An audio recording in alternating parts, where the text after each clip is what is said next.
سورہ قصص آیت 26 اعوذ باللہ السمیع العلیم من الشیطان الرجیم بسم اللہ الرحمن الرحیم قالت وہ بولی احدہما ان میں سے ایک یا ابت استاجرہ اے میرے ابا اسے ملازم رکھ لو انا بے شک خیرہ بہتر ہے من استاجرتا جو آپ نے ملازم رکھا قویو طاقتور ہو امین امانت دار ہو۔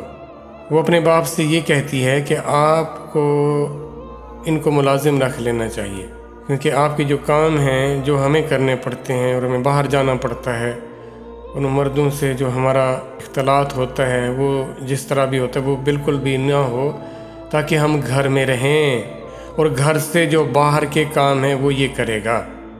آپ اس کو اس کام کے لیے رکھ لو، اور جس کو رکھا جانا چاہیے گھر کے کام کاج کے لیے، اپنی بہتری کے لیے، اپنے فائدے کے لیے، تو اس میں دو خوبیاں ہونی چاہیے، اور وہ دو خوبیاں کون سی بتاتی ہیں؟ ایک تو اس میں کام کرنے کی صلاحیت ہو، جو اس کو ذمہ داری دی جائے وہ اس کو نبھا سکے، اس کو کر سکے، اس کے پاس وہ طاقت ہو، اور وہ یہ عمل دیکھ چکی تھی کہ کس طرح موسیٰ نے اس تھکاوٹ ان سارے معاملات کے باوجود بھی کس قدر جاں فشانی کے ساتھ کام کیا، اس قدر مستعدی کے ساتھ کام کیا۔ اس کے بعد اس نے ان سے کوئی غرض نہ رکھی۔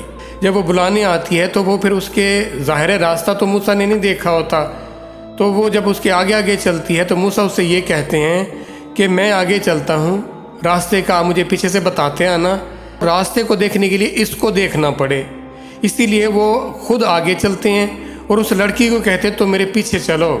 اب یہ سب کچھ وہ دیکھ چکی ہوتی ہے، اب وہ اس لحاظ سے اس کو امین قرار دے رہی ہوتی ہے۔ ایک ملازم رکھنے کے لیے خوبی کیا ہونی چاہیے؟ اس کام کرنے کا اہل ہونا چاہیے، اور اس کو امانت دار ہونا چاہیے کہ آپ جو ذمہ داری لیں اس ذمہ داری کو اپنی بھرپور صلاحیتوں سے نبھائیں، پھر اس میں بددیانتی نہیں کریں۔ اگر آپ کو کوئی ملازم رکھتا ہے تو اگر آپ کسی کو اپوائنٹ کرتے ہیں تو یہ دو خوبیاں ضرور دیکھا کریں۔ اب ذرا آ جائیں، میں کیوں اس کو بار بار آپ سے کہہ رہا ہوں، اب اس کو ذرا اپلائی کریں اپنے ملک کے ان حکمرانوں پر۔ یہ کیا اہل ہیں؟ دوسرا امین ہے؟ بالکل بھی امین نہیں ہے، انتہائی بددیانت۔ ان کے پاس ہمارے ملک کے وسائل آ گئے، خزانے ان کے قبضے میں آ گئے ان بددیانتوں کے، اور انہوں نے کیا حشر کر دیا، بیڑا غرق کر دیا ہمارے ایمان کا، ہمارے ملک کا، ہمارے وسائل کا۔ بلکہ یہ ظالم ہے۔ آپ حق کی بات کرو، کیا حشر کرتے ہیں آپ کا؟ مسلمانوں کا المیہ ہے کہ ان کے حکمران بددیانت نااہل ہیں۔ پھر آ جائیں جن کو آپ نے یہ مدارس، مساجد، یہ دین کا کام دیا ہے، ان کو بھی ذرا دیکھ لیں، پرکھ لیں وہ کس لحاظ سے کیا، جو آپ نے اپوائنٹ کیا، جس کو مقرر کیا، رکھا، وہ کیسے ہیں۔ پھر ان بددیانتوں نے جن کو پھر آگے اداروں میں رکھا، وہ لوگ پھر کیسے تھے؟ اس چیز کو کس نے سامنے رکھا؟ امین ہونے کو ہے کوئی اس پر کوئی عمل؟ وہ ایک لڑکی کیا کہہ رہی ہے؟ بکریاں چرانے کے لیے، بکریوں کو پانی پلانے کے لیے وہ ملازم رکھ رہے ہیں، اور وہ کیا دیکھ رہے ہیں اس کے اندر؟ اور ہم ملک چلوا رہے ہیں، ادارے چلوا رہے ہیں، کن سے چلوا رہے ہیں ہم؟ ذرا دیکھو اس کو، یہ رہنمائی قرآن کیسے کر رہا ہے ہماری؟ کہاں قرآن اپلائی کر رہے ہیں ہم نے تو اس کو بنا سمجھ کے پڑھنا ہے، اور اسے ثواب حاصل کرنا ہے، چاہے ہمارا ستیہ ناس ہو جائے، ثواب ہمیں ملے گا۔ ہم چاہے اس کی خلاف ورزیاں کریں، ثواب ہمیں ملے گا۔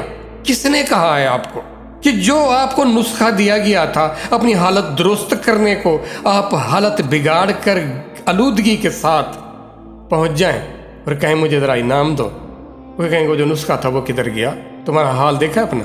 تم اس قابل نہیں ہو کہ تمہیں ہم اگلے درجے میں، اس خوبصورت درجے میں جس کے لیے ہم نے تمہارے لیے وہ نسخہ بھیجا تھا، تم نے اس کے ساتھ کیا تھا؟ مجھے ثواب دو، میں نے بہت ختم کیے تھے، مجھے ثواب دو۔ آنے والا ہے وہ دن بھی، لگ پتہ جائے گا ہم کن خوشگمانیوں میں مبتلا تھے، کن عقیدوں اور کن جہالتوں میں ہم بند گئے تھے۔ پھر ہمیں کہا یا اللہ ہمیں برباد کر دیا تھا ان لوگوں نے، دو ان کو اور عذاب۔ آج جن کی پیروی چھوڑتے نہیں ہیں، کل ان کے لیے کہیں گے ان کو اور عذاب دو۔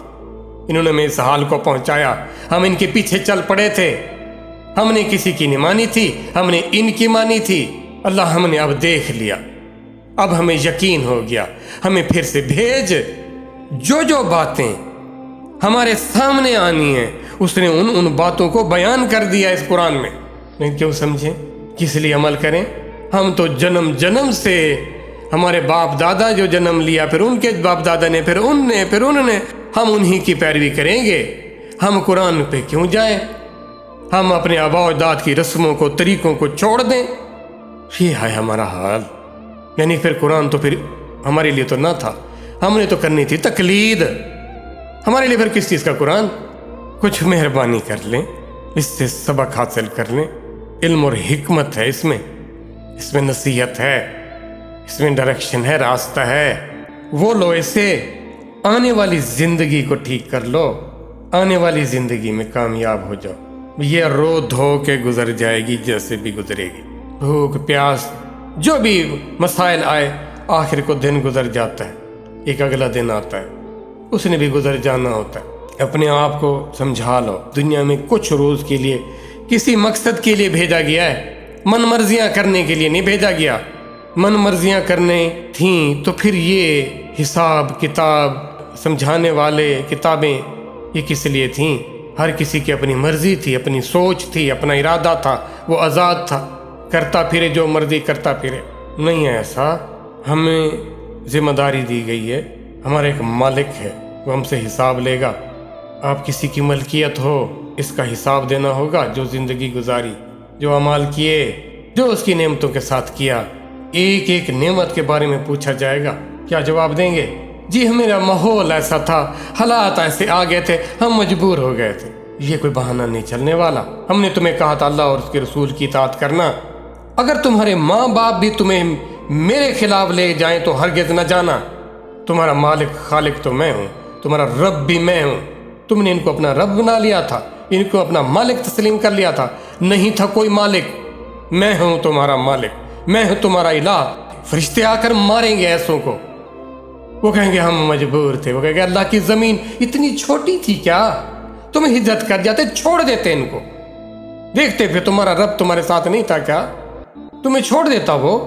لیکن اس پر یقین ہو نا تو بنے بات نا، وقت گزر جاتا ہے، آپ اپنے آپ کو ایکسپوز کر دیتے ہو، اب ہو کیا۔